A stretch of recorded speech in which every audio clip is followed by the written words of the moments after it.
Loud music was still blaring at us as we walked down the street. I can remember this much. It was already 2 in the morning, and I was wasted beyond belief. The park was just down the hill, and then we'd have to cross the shopping center to get home. I stumbled around the cement barriers, just nearly tripping onto the pavement. I really felt that bruise in the morning. The 3 of us slowly crisscrossed along the uneven fields. I had promised to lend them beds for the night, since my buds had come all the way from out of town. Anyways, as we ravaged among the obstacles of the children's playground, a figure appeared behind the monkey bars. It was a very creepy homeless man, and I couldn't give a rat's ass about him. He asked us if we'd seen his daughter, Caitlin or Catherine or somebody, and we remained unresponsive in our drunken stupor. He, being a not-too-wise street rat, decided to take a picture of us with his Polaroid camera. Heaven knows how he found one of those old things. We didn't really comply with his wishes and just sort of scattered out onto the biking path that led through a short length of trees.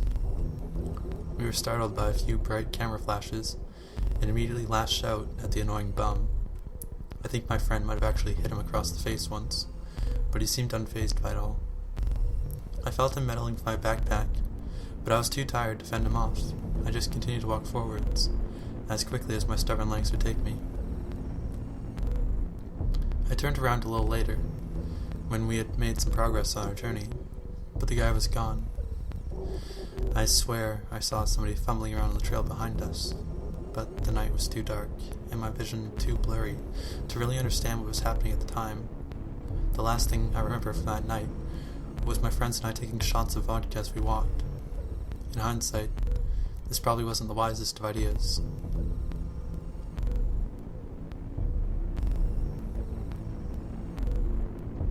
Beneath the noon light, I recalled the prior night as an inconsequential blur of drunken stupidity. I did remember that a few friends had come to my house after the party. I went to check on them, but they weren't in their makeshift beds. A couple mattresses and blankets tossed across the living room floor. After a few short calls, I was certain that they had left early. It was kind of surprising, though, considering how much alcohol we had consumed. I commenced going about my everyday. A quick shower, and then I set about cleaning up my room. I'd really trashed it last night. Most of the contents of my bedside bookshelf had been half-hastily knocked to the floor. I mumbled under my breath as a few ceramic figures had actually smashed into the carpet. I grabbed my backpack, and everything inside toppled to the floor. I grabbed the vodka bottles, my cell phone, wallet, and laptop, among other things, and put them back inside the bag. Beneath all of my stuff was the dozen photos taken by the homeless guy. I looked through them, and they weren't anything spectacular. The quality was a bit hazy. He probably found the camera in the trash, no wonder. That explains what he was doing with any sort of technology in the first place. I dropped all of the images to the floor as I grabbed my head. My hangover had been delayed. I went to the kitchen, hands still tightly grasping my forehead. Popped a couple pills into my mouth. That soothed the agony. I glanced out the window. It was going to be a beautiful day. There was a couple walking their dog, a little boy delivering the morning paper, and a man leaning against a tree.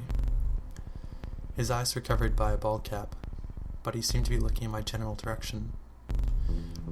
I waved, like a friendly neighbor would, then went back to my room, armed with a mini vacuum, and started sucking up the ceramic dust when my attention was drawn to the photos.